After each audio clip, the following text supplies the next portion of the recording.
India viral news में आप सभी का स्वागत है। मैं सिकंदर रंगरेज। आज 13 फरवरी शुक्रवार को जलगांव शहर के कालिका माता मंदिर चौक पर एक दर्दनाक सड़क हादसा हुआ।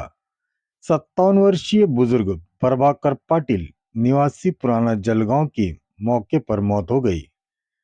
मिली जानकारी के मुताबिक शुक्रवार रात करीब 7:30 बजे बाजार से सब्जी खरीद कर घर लौट रहे बुजुर्ग को तेज रफ्तार डंपर ने कुचल दिया। हादसे के वक्त मौके पर मौजूद स्थानीय नागरिकों का कहना है कि डंपर का पहिया सीधे उनके चेहरे पर चढ़ गया। जिस वक्त हादसा हुआ, डंपर चालक अपने मोबाइल फोन पर बात करने में व्यस्त था। जैसे ही हादसे की खबर फैली, स्थानीय नागरिक बड़ी संख्या में सड़कों पर उतर आए।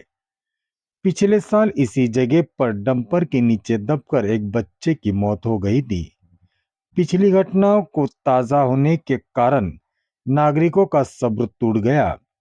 गुस्साई भीड़ ने दुर्घटनाग्रस्त डंपर के शीशे तोड़ दिए और जलाने का प्रयास किया।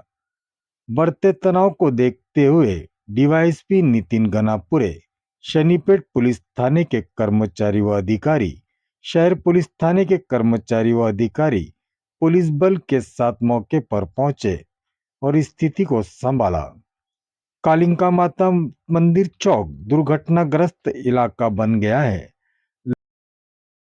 ललित नारखेड़े व स्थानीय निवासियों ने भारी वाहनों की गति को नियंत्रण करने के लिए इस चौराहे पर 24 घंटे यातायात पुलिस तैनात करने की मांग की है। घटना की सूचना मिलने पर आमदार राजू मामा भोड़े मौके पर पहुंचे। आप देखते रहिए इंडिया वायरल न्यूज। हमारे चैनल को लाइक, शेयर, सब्सक्राइब जरूर करें।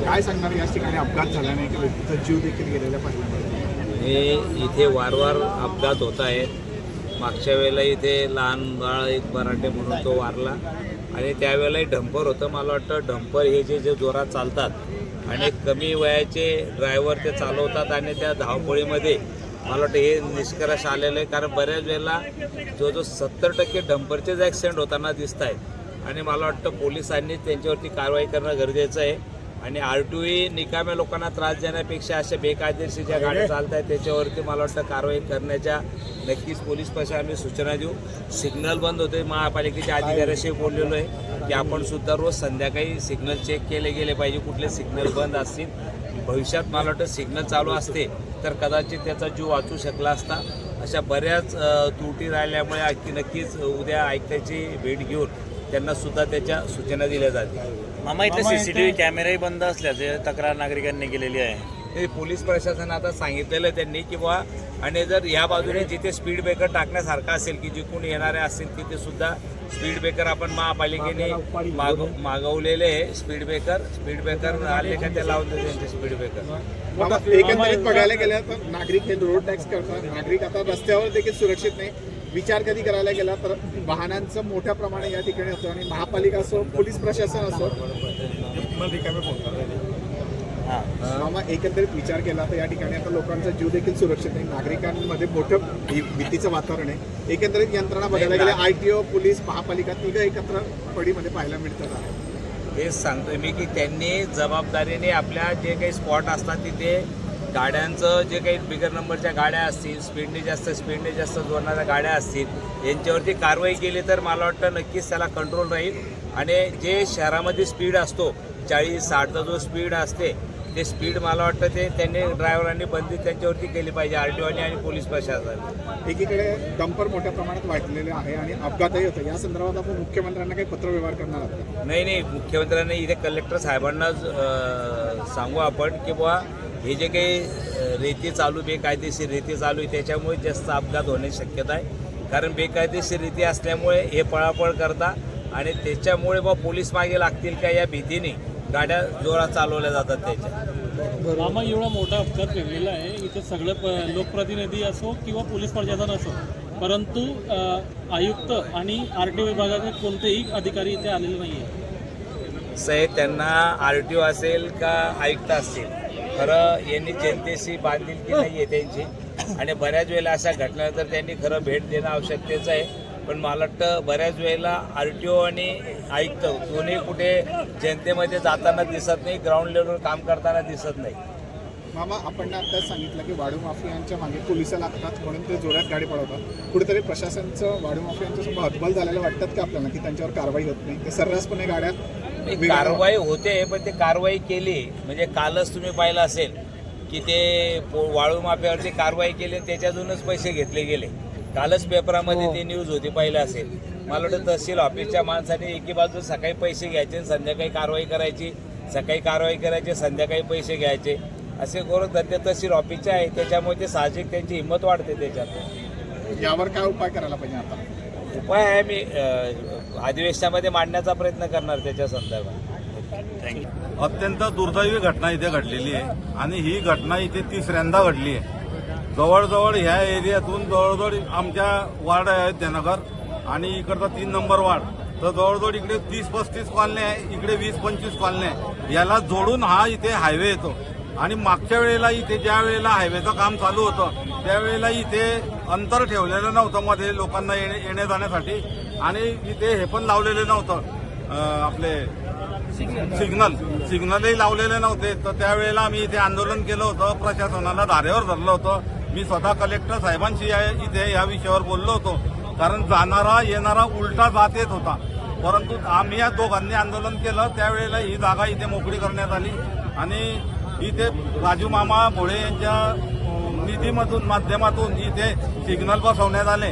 आणि ज्या वेळेला इथे मागच्या वेळेला घटना घडली, एक गरीब मुलगा त्यावेळेला इथे वारला, स्वतः छोटा मुलगा जो 10वी-11वी मधला मुलगा होता, तो इथे वारला. तो त्याच्या आई वडिलांचे दुःख अत्यंत दुर्दैवी घटना होती आणि त्यांना जे दुःख झालं ते खरोखर दुर्दैवी होतं. त्याचप्रमाणे इथे आता घटना घडलेली आहे. मी महापालिकेला आम्ही वारंवार त्यावेळेला सुद्धा विनंती केली होते. आम्ही आता जरी नगरसेवक असले तरी मी अतिक्रम अजून आमची महासभा झालेली नाही, परंतु मी अतिक्रमण विभागाला धारेवर धरणार आहे आम्ही, की इथे जे अतिक्रमण धारक आहे ती सर्व अतिक्रमण इथून निघालं पाहिजे. कारण या अतिक्रमणामुळे लोक इथे येतात, खायला येतात, प्यायला येतात. त्याच्यामुळे हे डंपरवाले हे माजलेले, या डंपरवाल्यांना या लोकांना न्याय मिळण्यासाठी डंपरवाल्यांच्या सर्व चौकशा झाल्या पाहिजे, यांचे लायसन हे सर्व चेक झाले पाहिजे. दादा, मैताचं नाव काय कळू शकले? नाही ना, अंदोन आहेत, नातेवाईक सापडले. प्रभाग क्रमांक 16, प्रभाग क्रमांक 3 आणि खेडी गोदावरी कॉलेज काशीबाई हे सगळ्यात सेन्सिटिव्ह आणि लहान मुलांशी वापरणारा, बाजाराशी वापरणारा रस्ता आहे. परंतु पोलीस प्रशासनाने एवढं लक्ष देण्याची गरज आहे की साध्या 2 व्हीलरवर जाणाऱ्या लोकांना आपण लायसन्स विचारतो. आता ज्या माणसाने डंपरने उडवलंय त्याच्या डंपरला नाव नाही आहे, नंबर नाही आहे. तिथला क्लिनर पकडला आहे त्यांनी शेणखेडवाल्यांनी, परंतु अजून पण समजत नाही की नक्की काय घडणार आहे. प्रत्येक वेळी आपल्याला फक्त आश्वासन दिलंय, पण आज आमची ठोस मागणी आहे या वार्डाचा नगरसेवक प्रतिनिधी म्हणून आमची सगळ्यांची की आता ठोस कारवाई झाली पाहिजे. आणि रात्री पोलीस चौकी प्रस्तावित आहे, आपण 2-3 वेळा त्याचं निवेदन दिलंय. इकडच्या या भागातले काही आमचे समाजसेवक आहेत त्यांनी वारंवार पाठपुरावा केला आहे, परंतु किती अंशी त्याच्यातून खरे उतरतात ते पोलीस प्रशासनाला सांगेल. परंतु माझी परत एकदा आपल्याला विनंती आहे की आता आपण पाहतो की सगळ्या सिग्नल यंत्रणा आमदार राजू मामांनी आणि मागच्या वर्षी 26 डिसेंबरला एक अपघात झाला होता. 9 वर्षाचा मुलगा वाढला होता आमच्या वार्डातला अयोध्यनगरचा. तेव्हा संतप्त नागरिकांनी डंपर चेतवलं होतं. आता पण त्याच भावना होत्या, आता पण तेच होतं. परंतु सगळ्या नागरिकांचा जीव धोक्यात घालून परत आम्ही प्रशासनाला आणि पोलिसांना सहकार्य केलंय. त्याच तत्परतेने पोलिसांनी पण आम्हाला सहकार्य केलं पाहिजे. सगळी सिग्नल यंत्रणा तात्काळ चालू केली गेली पाहिजे. आणि रात्री जे काही पोलिसांचे राऊंड होता तेव्हा डंपर चेक केले जायला पाहिजे की एवढ्या रात्री रेती घेऊन जाता कुठे, आणि जाता तर मग लोकांचा त्याचा स्पीड पाहायला गेला पाहिजे. ड्रायव्हरचं लायसन्स केलं पाहिजे, तो ड्रिंक आहे का अल्कोहोल आहे का याची सगळी चौकशी झाली पाहिजे. आणि आता याच्यातून गुन्हा दाखल जोपर्यंत होत नाही तोपर्यंत आम्ही शांत बसणार नाही आणि पूर्ण फॉलोअप पेपरमध्ये आपल्या माध्यमातून आपण सर्वे प्रसारित केला पाहिजे. कोण मालक आहे, कोण चालक आहे, त्याचं सगळं आहे का, अपडेट झालं आहे का, मेंटेनन्स आहे का डंपरचं. आता प्रत्यक्षदर्शींनी एवढं सांगितलं आहे की फोन कॉलवर तो बोलत होता, त्याच्यामुळे अपघात झाला आहे. बिचारा माणूस आमच्या जुन्या गावातला प्रभाकर होणार म्हणून नावाचा इसम आहे, आमच्यासोबतच राहणार आकाश नावाचा मुलगा आहे. त्याचा तो बाप आहे, तो फक्त वांगे बटाटे घ्यायला येत होता आणि त्याचा दुर्दैवी मृत्यू झाला आहे. आपण सर्वांनी जास्तीत जास्त सहकार्य करा आणि गुन्हा दाखल होईल याकडे लक्ष द्या. धन्यवाद. व्यक्तीचा नंबर होता, डंपरला नंबरच नाही ना, पूर्ण गँग आहे तिथे. नाही गँग आहे, डंपर खाली चालेल डंपर.